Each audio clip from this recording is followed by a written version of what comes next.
오후 3시 47분 대전 유성구농협 ATM 앞 73세 최영자 권사의 손가락이 비밀번호를 누르는 순간 심장이 멈췄습니다.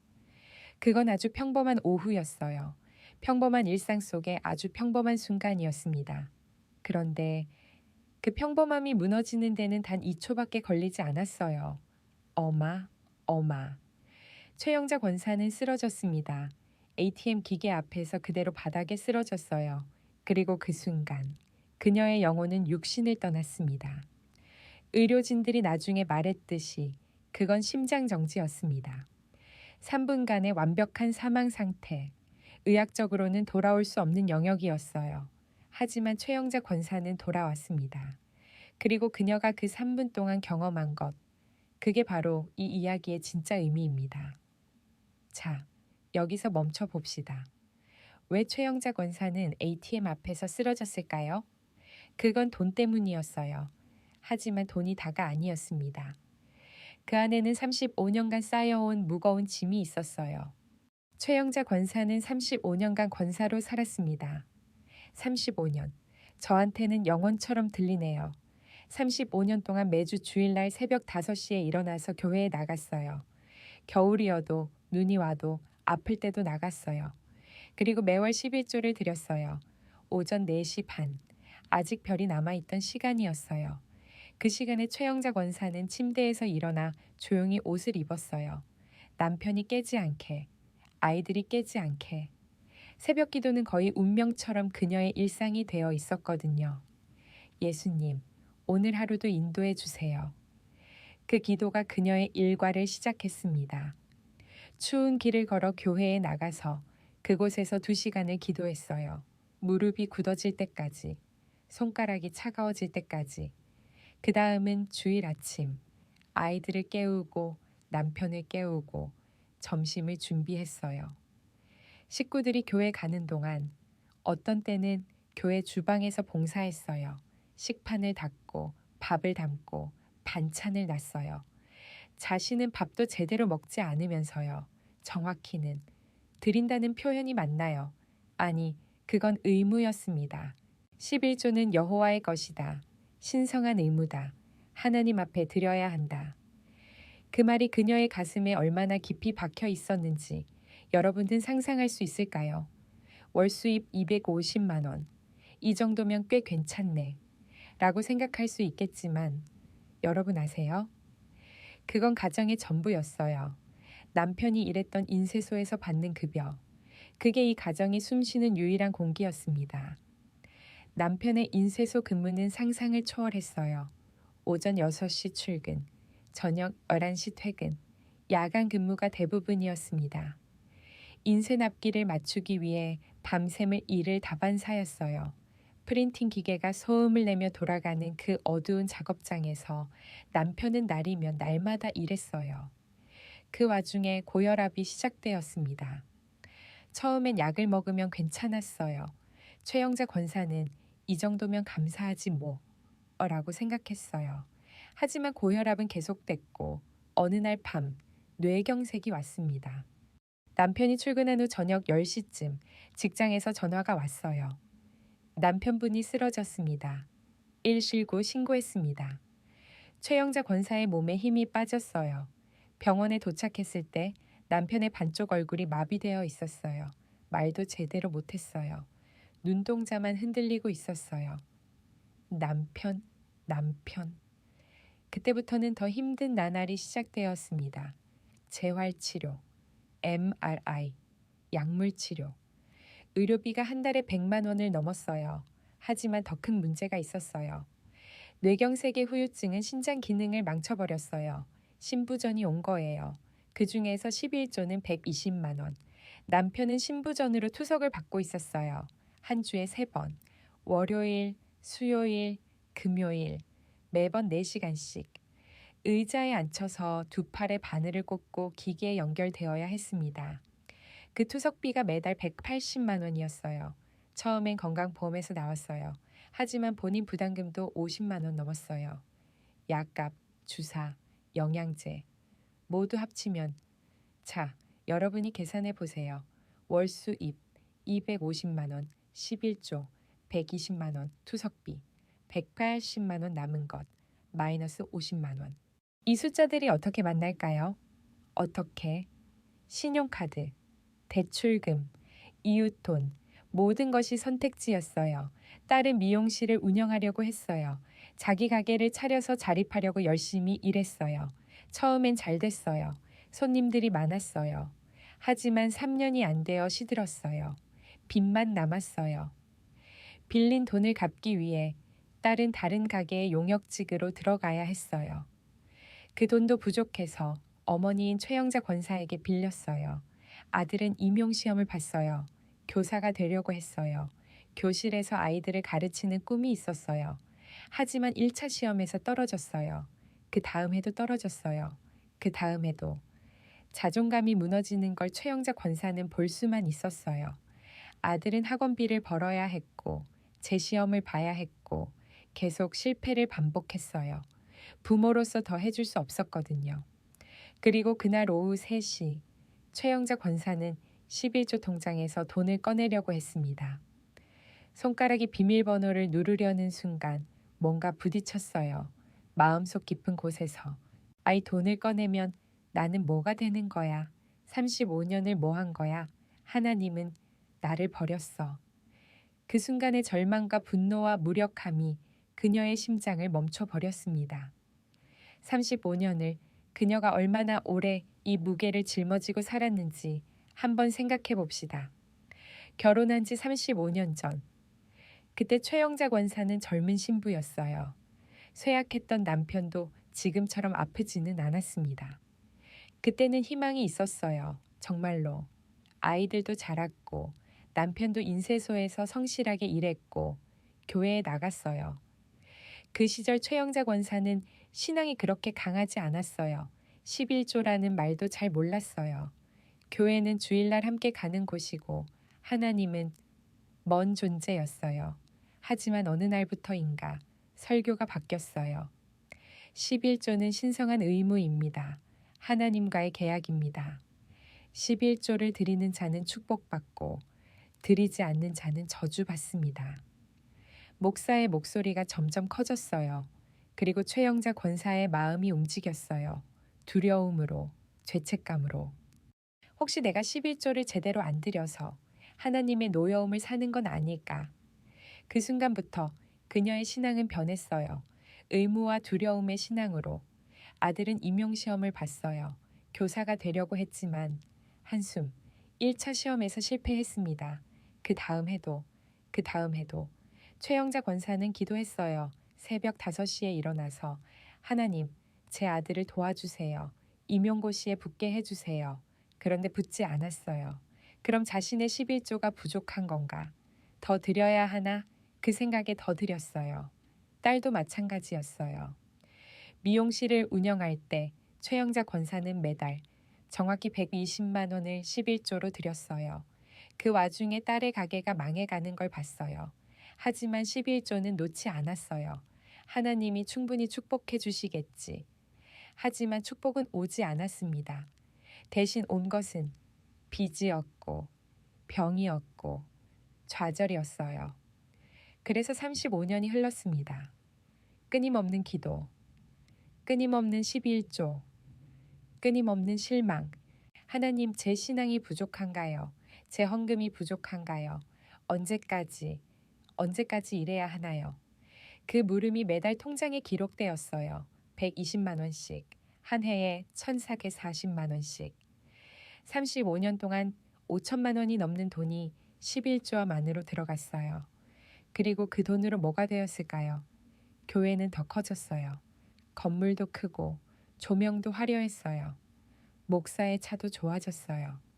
하지만 그 와중에 최영자 권사의 가정은 무너지고 있었어요. 그리고 그날 그녀는 결국 ATM 앞에 섰습니다. 손가락이 떨렸어요. 35년간 한 번도 건드린 적 없는 11조 통장. 그 안에 120만 원. 그 돈이 남편의 투석비가 될 수 있었어요. 딸의 빚을 갚을 수 있었어요. 아들의 재시험 학원비가 될 수 있었어요. 하지만 그 순간 최영자 권사의 손가락이 멈췄어요. 이 돈은 하나님께 드린 돈이야. 이걸 쓰면 나는 지옥에 가는 건 아닐까. 그 공포, 그 죄책감, 그 무력함이 심장을 멈춰버렸습니다. 최영자 권사가 눈을 떴을 때 그곳은 병원이 아니었어요. 완전히 다른 곳이었습니다. 밝았어요. 너무 밝아서 눈을 뜰 수도 없을 정도로. 하지만 동시에 그 밝음이 두렵지 않았어요. 따뜻했거든요. 마치 엄마의 품처럼. 그리고 그 밝음 속에서 한 분이 보였습니다. 예수님이었어요. 최영자 권사는 증언했습니다. 너무 아름다우셨어요. 그런데 강하셨어요. 두렵지 않다기보다 모든 것이 용서된 느낌이었어요. 마치 아버지를 만난 아이처럼 모든 게 괜찮아질 것 같은 그런 느낌이었어요. 그 순간 예수님이 말씀하셨습니다. 영자여, 내가 너에게 보여줄 것이 3가지가 있다.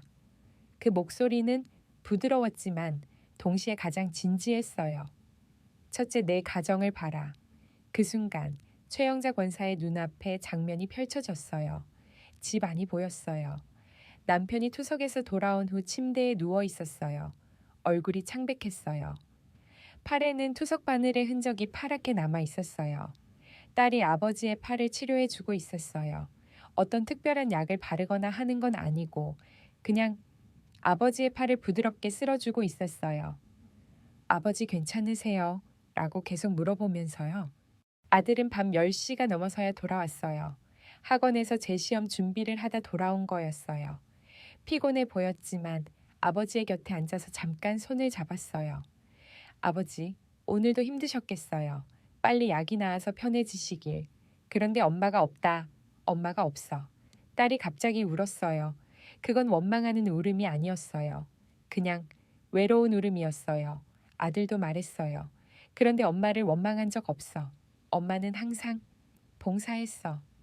기도했어. 예배당에서. 엄마는 좋은 사람이야. 하지만 엄마가 있었으면 좋았을 텐데. 예수님이 말씀하셨어요. 그 목소리는 슬픔이 가득했어요. 네가 외로워하던 아들, 실패로 상처받던 딸, 병으로 고생하는 남편. 그들이 원했던 것이 뭘까? 더 많은 돈, 더 많은 축복? 아니다. 그들이 원했던 것은 너였다. 엄마의 손이었다. 엄마의 얼굴이었다. 엄마의 눈물이었다. 함께 밥 먹는 시간이었다. 함께 기도하는 시간이었다. 예수님의 눈에서 눈물이 흘렀어요. 네가 빼앗은 것은 돈이 아니라 사랑이었단다. 그 말씀이 최영자 권사의 영혼을 꿰뚫었어요. 그 순간 또 다른 장면이 나타났어요. 교회였어요. 그 교회의 예배당이었어요. 하지만 그 속은 허무했어요. 11조함. 그 안에서 돈들이 흘러나왔어요. 하지만 그 돈들이 어디로 가는지 보였어요. 목사의 차 유지비, 교회당 확장, 화려한 조명과 음향 시스템, 목사의 해외 출장비, 목사의 자녀 교육비. 그리고 가장 슬피던 건요. 정말로 가난한 사람을 도우려는 마음은 거의 없었어요. 최영자 권사 같은 사람이 도움을 청했을 때 교회의 대답은 뭐였을까요? 11조를 더 드리세요. 그럼 하나님이 도와주실 거예요. 그게 전부였어요. 예수님이 말씀하셨습니다. 내가 너한테 준 말씀을 기억하느냐? 내 재물과 내 소산물의 처음 익은 열매로 나를 공경하라는 것을 말이다. 잠언 3장 9절과 10절에 쓰여 있지 않느냐? 내 재산 중 처음 익은 열매로 나를 공경하라. 그리하면 내 창고가 가득 차고 내 포도주통에 새 포도주가 넘치리라고. 하지만 이게 뭐냐? 의무냐? 두려움이냐? 강압이냐? 그 안에 사랑이 있느냐? 예수님의 목소리가 더 커졌어요. 사랑. 사랑이 없다면 그건 광제사에 불과하다. 내가 기뻐하지 않는 것이다. 내가 원하는 것도 아닌 것이다. 너희가 자비를 원하고 제사를 원하지 아니하노라. 는 이사야 40장 11절의 말씀을 읽지 않았느냐. 내가 너희에게 원하는 것은 율법을 지키는 것이 아니라 사랑하는 것이다. 가정을 지키는 것이다. 이웃을 품는 것이다. 그리고 마지막 장면이 펼쳐졌어요. 그건 다른 가정이었어요. 최영자 권사가 알던 한 할머니의 가정이었어요. 그 할머니도 가난했어요. 아주 심했어요. 남편도 아팠어요. 암이었어요. 아이들도 힘들었어요.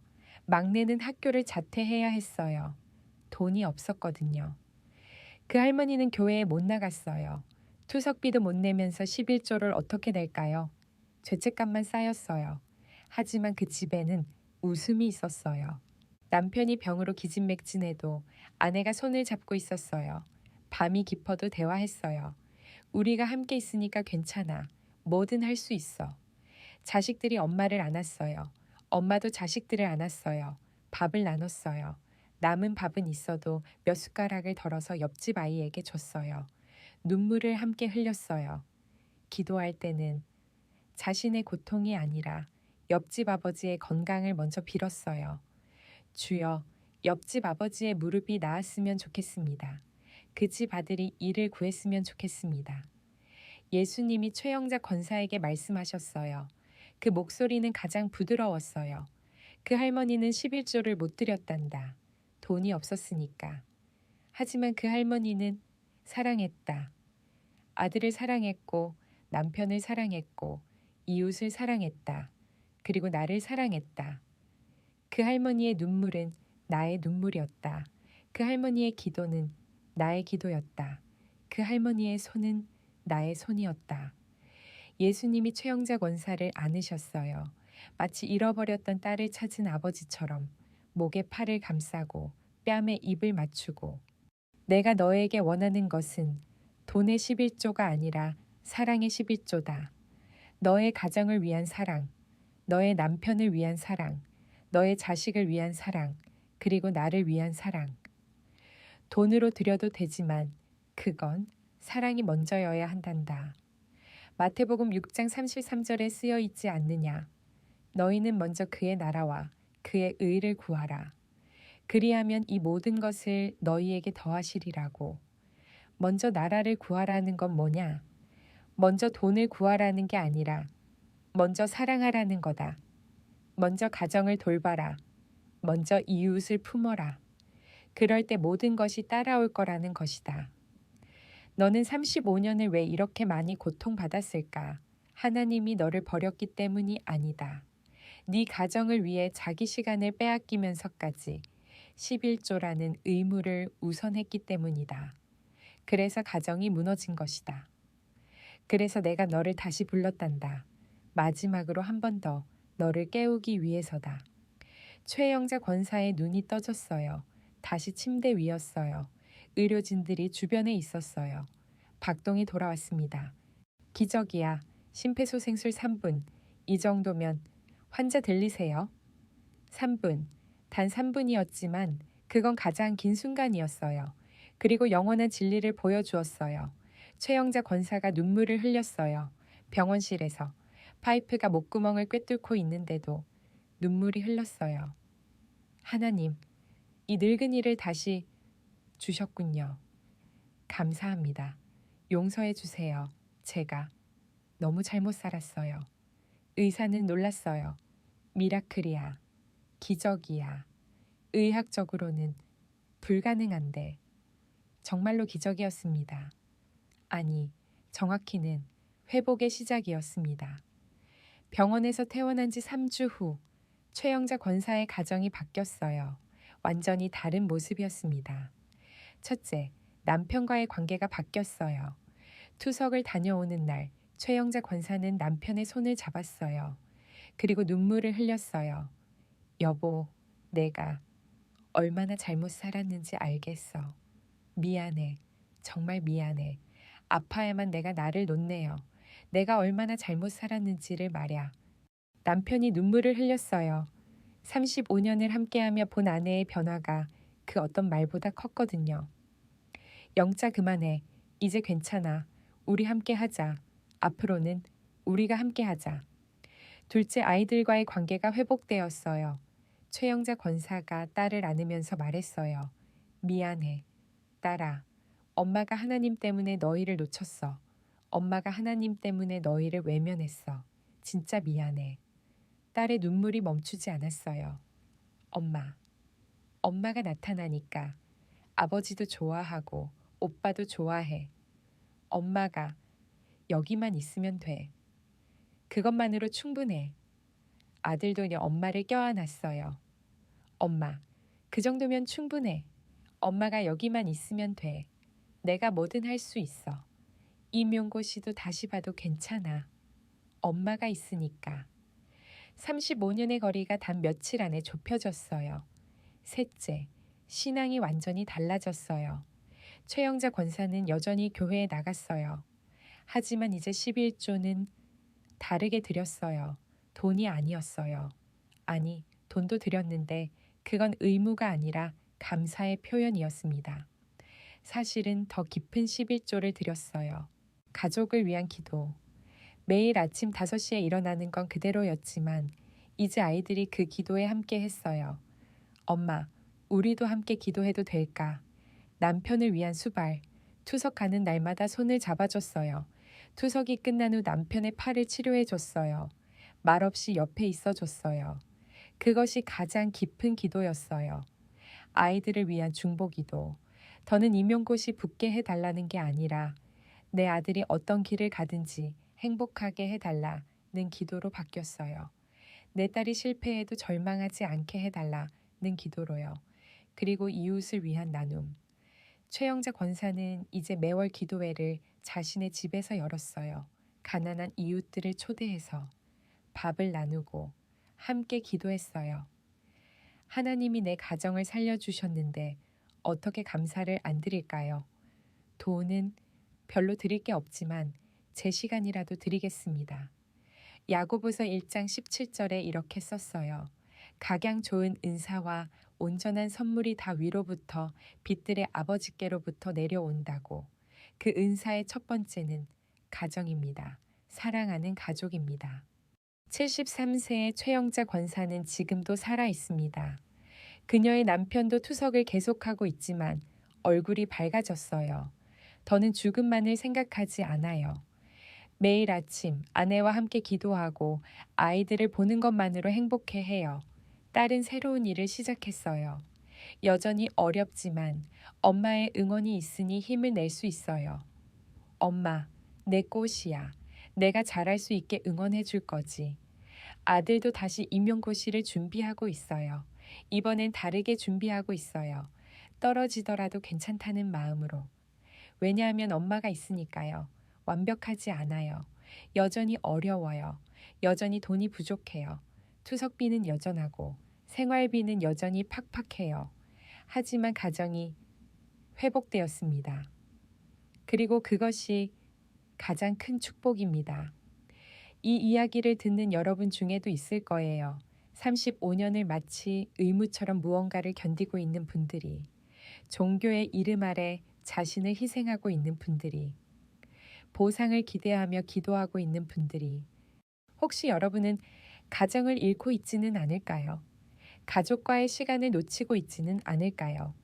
아이들의 눈물을 못 보고 있지는 않을까요? 제발 지금이라도 돌아서세요. 예수님의 말씀을 기억해 보세요. 마태복음 6장 33절. 너희는 먼저 그의 나라와 그의 의를 구하라. 그리하면 이 모든 것을 너희에게 더하시리라. 그건 먼저 돈을 들여라는 뜻이 아니었어요. 그건 먼저 사랑하라. 먼저 가정을 돌봐라. 먼저 이웃을 안아라는 뜻이었습니다. 그리고 그렇게 할 때 모든 것이 따라올 거라는 것. 최영자 권사는 이제 매월 기도회를 합니다. 자기 집에서, 가난한 이웃들을 초대해서, 그리고 밥을 나눕니다. 내가 ATM에서 쓰러지지 않았다면 나는 아직도 의무감 속에 살고 있었을 거예요. 아직도 가정을 잃고 있었을 거예요. 하지만 예수님이 깨쳐주셨어요. 정확히는 죽음으로 깨쳐주셨어요. 다시 살려주면서 말이에요. 죽음 앞에서 모든 게 명확해졌어요. 돈은 아무 의미 없었어요. 명예도 신분도 아무 의미 없었어요. 남은 건 사랑뿐이었어요. 내가 사랑하는 사람들이 내 옆에 있는 거, 그것뿐이었어요. 여러분 오늘 이 시간을 통해 여러분도 깨쳤으면 좋겠어요. 신앙이란 도피처가 아니라 사랑의 관계라는 것을, 11조란 의무가 아니라 감사의 표현이라는 것을, 종교란 규칙을 따르는 게 아니라 사랑하는 것이라는 것을, 그리고 하나님이 정말로 원하는 것은 우리의 돈이 아니라 우리의 가정이 회복되고 우리가 사랑하는 사람들을 안아주는 것이라는 것을, 각양 좋은 은사와 온전한 선물이 다 위로부터 빛들의 아버지께로부터 내려온다 고 했어요. 고린도후서 9장 7절에요. 그 은사의 첫 번째는 가정입니다. 사랑하는 가족입니다. 함께하는 시간입니다. 그것을 지키세요. 그것을 앞에 두세요. 돈으로 가정을 살 수 없어요. 명예로 가정을 구성할 수 없어요. 헌금으로 가정의 사랑을 살 수 없어요. 그건 오직 시간과 눈물과 손과 말씀과 기도로만 만들어져요. 그럴 때 모든 것이 회복됩니다. 가정이 회복되고 사랑이 회복되고 축복이 회복됩니다. 정말로요. 35년 동안 11조를 드려도 못한 축복을 가정을 되돌린 후 얻었습니다. 그게 바로 진정한 기적입니다. 마태복음 6장 33절을 다시 한번 기억하세요. 이것이 제 증언입니다. 이것이 제 기도입니다. 아멘입니다.